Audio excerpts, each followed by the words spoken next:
Olá galera do canal Chipados, aqui é Ideraldo Maia mais uma vez e hoje a gente vai começar uma série de vídeos que eu dei o nome de Discobiografia, que é uma série onde a gente vai contar a discografia das bandas contando junto a sua história. E para começar essa série é importante lembrar que será um disco por programa. Nós iremos falar sobre um grande álbum do Country ou Southern Rock, que é o primeiro álbum do Creedence. É isso aí. Se você gosta de Creedence e quer saber mais sobre como foi a biografia do Creedence e como foi o processo de produção desse álbum, vem comigo que eu irei falar agora.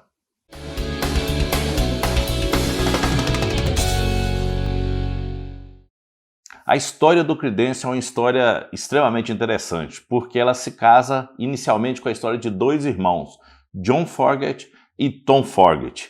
Ambos, viviam naquela parte rural dos Estados Unidos. Para quem conhece um pouco de história, deve se lembrar da queda da Bolsa de Valores, em 1929. E aí o que aconteceu foi que várias pessoas do campo começaram a ir para a cidade. A história do Creedence começa, na verdade, desde o momento onde os irmãos Tom Fogerty e John Fogerty saíram do campo e foram para São Francisco. Para quê? Em busca de uma vida melhor. Como os Estados Unidos viviam a recessão desde a queda da Bolsa de Valores de 1929, sem dúvida nenhuma, o êxodo rural era presente. Coisa que a gente vê até no nosso país, Vários nordestinos que vão a São Paulo, da mesma forma, eles saíram para a cidade grande. Na década de 50, os irmãos estavam na cidade, lutando, vendo vários problemas sociais e vendo um estilo de música, que era o rock and roll, perdurando, Então, ao mesmo tempo que eles se identificavam com aquele som do rockabilly, do rock and roll do início, dos primórdios da década de 50, eles também tinham raízes daquela música, vamos falar assim, oeste, aquela música mais rural, de que eles traziam no coração por já terem trabalhado e vivido no campo há um tempo atrás. Então, John Fogerty queria falar sobre problemas sociais e, ao mesmo tempo, unir esse conceito urbano e, ao mesmo tempo, esse conceito rural. Ele encontra, durante o período de escola, com Stu Cook e Dolph Clifford, e começam a formar uma banda. Já seu irmão Tom Fogerty já começa a tocar em alguns bares e tudo mais. A partir dessa união dos três amigos de escola, forma-se a banda Blue Velvet. A Blue Velvet começa a trabalhar e começa a tocar no cenário. E a partir desse momento, eles conseguem chamar a atenção de uma pequena gravadora, que é chamada Fantasy. A banda, devido a processos judiciais e acordo com a Fantasy, ela muda o nome para The Gollywogs. E o mais engraçado foi que depois que eles descobriram que The Gollywogs nada mais é do que uma boneca de pano que era produzida e comercializada dentro dos Estados Unidos. Mas a banda não se importou, porque como o John Fogerty sempre tinha questão de causas sociais, ela era uma boneca que defendia a questão do racismo, para incluir dentro das crianças brancas tivessem acesso e diminuísse a discriminação. Então acabou se levando, mas o nome não era bacana.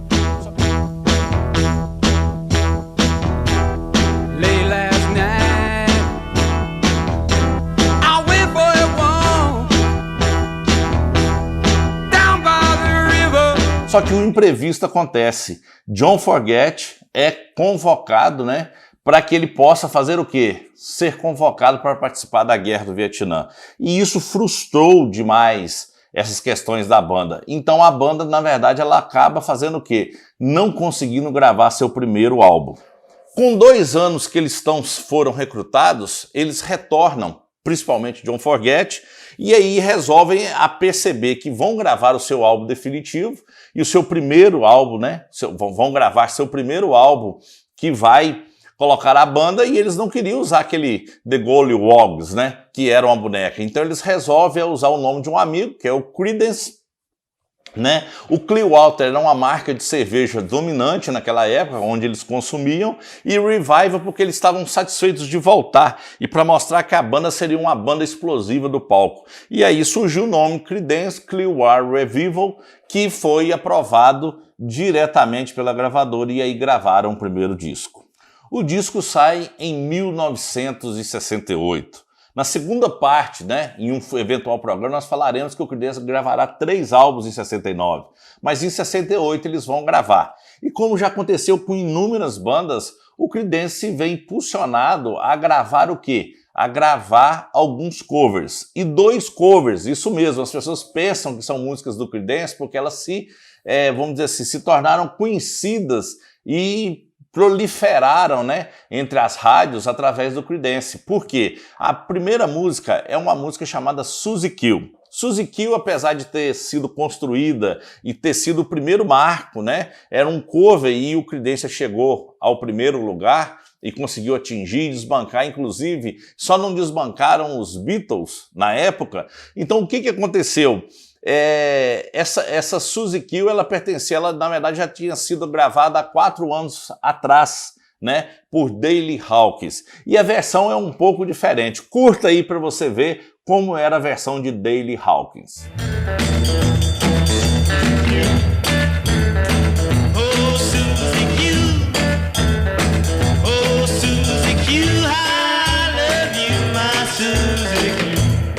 John Fogerty resolveu então gravar sua própria versão e o que viraria depois single, né? E aí a gente teve aquela versão enigmática. Ele colocou mais peso, uma essência rock e colocou mais sentimento, retirando um pouco aquelas características mais rurais e dando uma encorpada mais de blues e de rock, né? Dentro daquela estrutura de Suzy Q. E sem dúvida nenhuma foi uma versão espetacular. Por isso que Suzy Q é mais conhecida até mesmo pelo Creedence do que com Dale Hawkins. Saca só que sonzeira que é Suzy Q.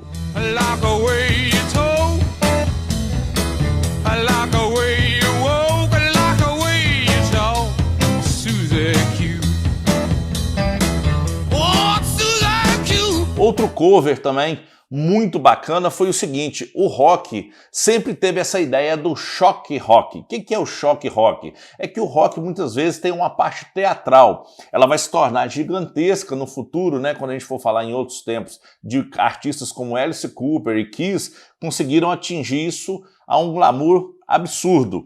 Mas né, desde o início, artistas que já mexiam com blues, com jazz e as várias misturas que o rock permite, já começava a se criar. Um dos primeiros artistas de rock, sem dúvida, foi Scream Jay Hawkins. Scream Jay Hawkins gravou a música I'll Spare You. Essa música, sem dúvida não, significa uma tradução aproximada de eu joguei ou vou jogar um feitiço em você. E sem dúvida nenhuma essa música foi regravada infinitas vezes, mas foi com a versão do Creedence e principalmente quando eles foram tocar ela no futuro, no Woodstock, a versão ficou incalculável e é uma música extremamente sentimental. Desde a primeira versão de 1966 com Scream Jay Hawkins já era uma grande canção, mas daquele momento era uma coisa mais teatral. Confere aí como foi a versão com Scream Jay Hawkins.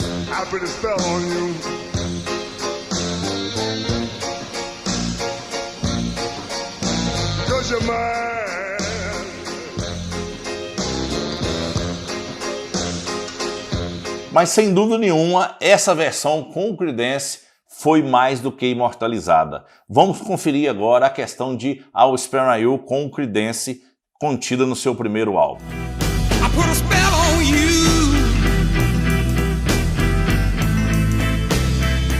because you're mine.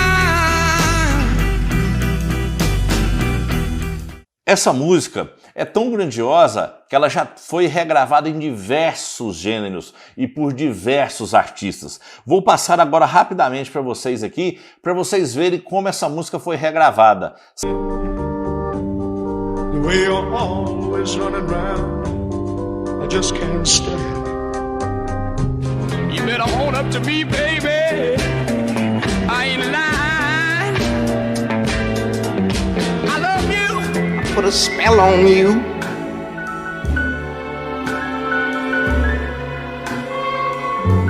Cause you're mine. I put a spell on you.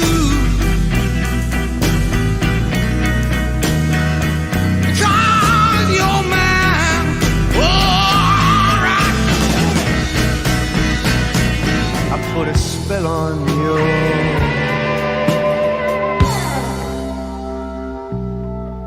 Because you're mine. I put a spell on you.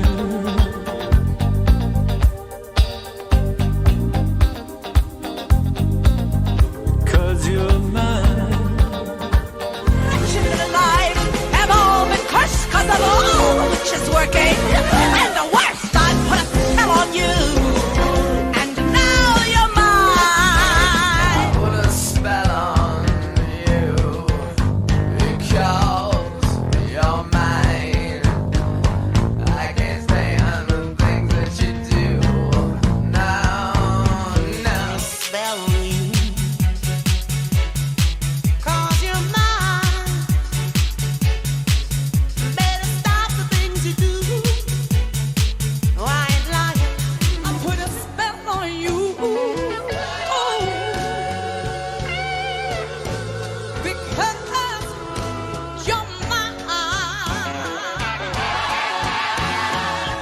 uma das versões mais icônicas dessa música foi gravada por Annie Lennox em 2014 para o filme 50 Tons de Cinza, que também tenho certeza que você já conhece. E veja essa versão da Annie Lennox. I put a spell on you because you're mine. A versão de Suzy Q, retornando um pouco para dizer, ela é muito mais longa e ela tem uma parte de solos. Quando saíram, né, as duas Chronically, que é os 2 CDs de coletânea do Creedence em 76, eles vão ter a Suzy Q dividida em 2 partes, sendo a primeira parte no disco 1, que é o azul, e a segunda parte no disco vermelho, né, que é o Chronic 2. Porque a música se tratava de uma música com duração total de mais de 8 minutos. Esses 2 clássicos, sem dúvida nenhuma, foram aqueles que colocaram o disco a se tornar grande posicionado dentro das paradas, colocou ele posicionado dentro das paradas e permitiu rapidamente que eles chegassem ao disco de ouro. Isso mesmo. E é importante lembrar que foi com esse disco, foi o único cover que o Creedence atingiu o estrelato. Todas as outras músicas que fizeram sucesso do Creedence após esse período foram compostas por John Fogerty. Isso que é bacana. Na verdade, a primeira música foi um cover, mas quando a gente ouve, a gente acaba pensando que o Creedence que merecia ter gravado desde a primeira vez. Sem dúvida nenhuma, uma banda que conseguiu unir o rock e o Southern. O disco é recheado de boas canções, além das que eu disse. Confira agora as demais canções do disco, qual que era a formação da época e como tudo fluiu. I put a spell on you.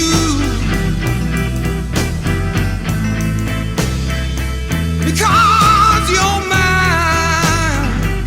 Thursday I had me a job. I was born on a Sunday. Thursday I was working out on the job.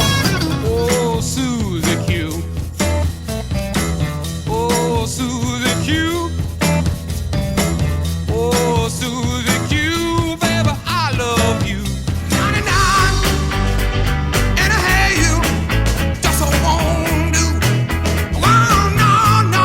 I just won't get it. Alright. Well, slow down, baby. Give me a little time. Well, now slow down, baby.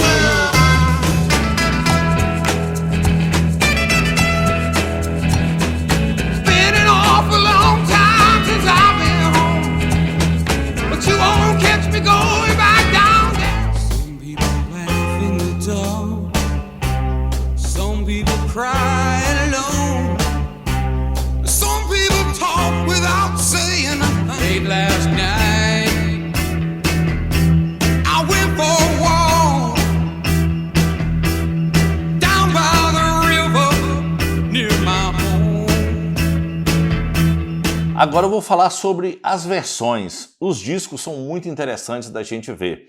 Para falar sobre as versões icônicas, a gente vai saber que a primeira versão foi lançada no formato LP, por se tratar, né, do ano de 1968, e essa versão saiu praticamente nos Estados Unidos e em outras partes do mundo, principalmente na questão da Europa.